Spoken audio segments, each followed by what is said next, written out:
இங்க இப்ப நம்ம எல்லாருக்கும் ஸ்கேன் பண்ணா, எனக்கும் அதுல சேர்த்துட்டு ஸ்கேன் பண்ணா, நமக்கு எல்லாருக்கும் கடைசியில ஒரு 4-5 கேன்சர் உள்ளல் இருக்கு. ஒரு கேன்சர் இல்ல, 4-5 கேன்சர் இருக்கு. ஆனா அந்த கேன்சர் ஆயிட்டு சீக்காயிட்டு வியாதி ஆயிட்டு மாறுபடணும்னா நம்ம மனசுல கெட்ட ஆலோசனை இருந்த மாத்திரம், நெகட்டிவ் தாட்ஸ் இருந்த மாத்திரம் அது வியாதி ஆயிட்டு மாறப்படும். இல்லைன்னா கொஞ்சம் சமயத்துக்கு அப்புறம் சத்துவோம். கேன்சர் என்ன தெரியுமா? நம்ம பாடிக்குள்ள நிறைய செல்ஸ் இருக்கு. 50 ட்ரில்லியன், 50 லட்சம் கோடி செல்ஸ் இருக்கு. இந்த எல்லா செல்லும் இன்னொரு செல்லுக்கு பிரீத்தி, லவ் பண்றது. இது இப்ப பார்க்கலாம். நம்ம இப்போ ஒரு போட்டோகிராஃப் எடுக்கலாம், அது போட்டோகிராஃப்னு நம்ம சொல்றது, பயோ போட்டோன்ஸ்ன்னு. அது போட்டோகிராஃப் எடுத்து பார்க்கலாம் உங்க செல்ஸ் எப்படி இருக்கு, அந்த செல்ஸுக்கு ஒரு பிரீத்தி இருக்கா இல்லையான்னு. அந்த பிரீத்தி இருந்தா உங்களுக்கு ஒன்றும் தக்கராறு இல்லை, நீங்க வெல். பிரீத்தி இல்லை, யூ ஆர் நாட் வெல். அதனால நான் பீட்டருக்கு சொன்னேன், நம்ம ஒரு மூமெண்ட் ஆரம்பிக்கணும், வெல்னஸ் மூமெண்ட். இந்த உலகத்துல ஒரு இண்டஸ்ட்ரி ஆரம்பிக்கணும், வெல்னஸ் இண்டஸ்ட்ரி. என்னதுக்கு தெரியுமா? இன்னைக்கு இண்டஸ்ட்ரி இருந்ததான் பேசுவாங்க. நான் இப்போ டிராவல் பண்றப்போ அடுத்த சீட்ல இருக்கிற சூட் எல்லாம் போட்டிருப்பார், பெரிய டை எல்லாம் போட்டிருப்பார். அப்புறம் கொஞ்சம் அதுக்கு ஒரு professor Hegde, what are you doing, what business are you in அப்படின்னு கேட்குறாங்க. So I should not I am a டீச்சர்னு அப்புறம் பேச மாட்டாங்க. நானும் சொல்றது ஐ மீன் பிஸ்னஸ்ன்னு. நீங்க பிஸ்னஸ்ல இருக்கிறீங்களா, உடனே அவர் கார்டு எடுத்து கொடுப்பார். நீங்க பாம்பேல இன்னைக்கு ஈவினிங் ஃப்ரீ இருக்கிறீங்களா, வாங்க ஒரு நம்ம ஒரு மீட் பண்ணலாம், ஒரு சாப்பிடலாம் அப்படின்பா.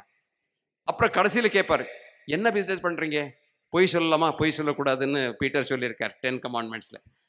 அப்போ என்ன பொய் சொல்லாம என்ன சொல்றது? நான் சொல்றது ஐ மீன் பிரெயின் ஷார்ப்பனிங் பிஸ்னஸ்ன்னு. டீச்சர்னு சொல்லக்கூடாது, அது ஒரு பிஸ்னஸ் பண்ணா அப்பதான் அவருக்கு புரியுது.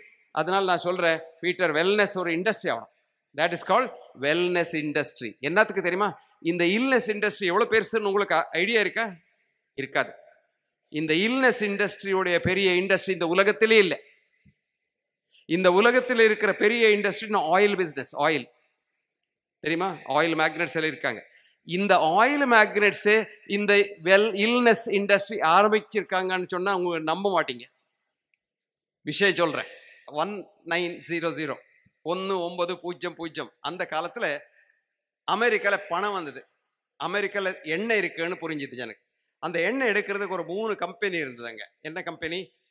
ராக்கிஃபெல்லர் அண்ட் சன்ஸ். ஜான் ராக்கிஃபெல்லர் அதோட chairman. Andrew Carnegie and company. Andrew Carnegie was the chairman. JP Morgan and company, அது ஒரு கம்பெனி. 3 கம்பெனி மாத்திரம் இருந்தது. இவங்க டெக்ஸஸ்லையும் நியூ ஜெர்சிலையும் இருந்தாங்க. அதில் பெரிய company Rockefeller company, southern oil company new ஜெர்சியில் இருந்தது. இந்த 3 ஆளுக்கு என்ன வேலைன்னா, இந்த நாஃப்தா எடுத்து அதில் பெட்ரோல் எடுக்கிறது, டீசல் எடுக்கிறது, கெரோசின் எடுக்கிறது. இது எடுக்கிறப்ப ஒரு சின்ன புது ஆயில் வந்தது வெளியில, கிளீன் ஒரு ஆயில். நம்ம இந்த கீ மாதிரி ஒரு ஆயில் வந்தது. அது காரில் போட முடியாது, அதில் கார் ஓடுறதில்லை. அப்போ அந்த ஆயில் என்ன பண்ணுறது? அதுக்கு ஒரு பேர் கொடுத்தாங்க, புது ஆயிலுன்னு. அது லாட்டின்ல சொல்றது நூஜோல். புரிஞ்சுதா? இந்த நூஜோலை என்ன பண்றது? இதுல பணம் பண்ணணுமே, பிசினஸ் என்ன பணம் இல்லையா? அப்ப என்ன பண்றது? ஒரு 4-5 சயின்டிஸ்ட கூப்பிட்டாங்க. நம்ம பீட்டர் மாதிரி சயின்டிஸ்ட பிடிச்சாங்க. பீட்டர் மாதிரி இல்லை, பீட்டர் நல்ல சயின்டிஸ்ட். இவரை மாதிரி சயின்டிஸ்ட பிடிச்சி என்ன சொன்னாங்க தெரியுமா? உங்களுக்கு நிறைய பணம் கொடுக்குறோம், இந்த இது ஏதாவது யூஸ் இருக்கா, இந்த நூஜோலுக்கு ஏதாவது யூஸ் இருக்கான்னு பாருங்க. அவங்க என்ன பண்ணாங்க, இந்த ரேட்ஸ் பிடிச்சாங்க. வீட்டில் எலியா என்ன சொல்றது,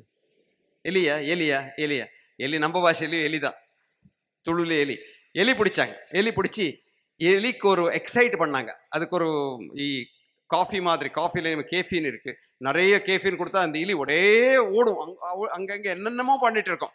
அந்த எலிக்கு போய் இந்த நூஜோல் இன்ஜெக்ஷன் கொடுத்தாங்க.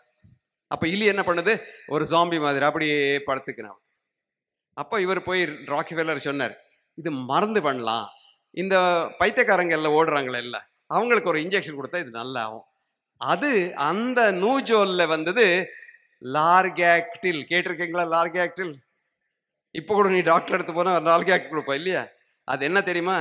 அந்த பெட்ரோல்ல வந்தது. பெட்ரோல்ல அங்கிருந்து இப்போ ஒரு 50 கொல்லத்துல ஒரு 50,000 மருந்து எடுத்தாங்க எல்லாத்துலேருந்து. SSI வரைக்கும் வந்தது. இப்போ இப்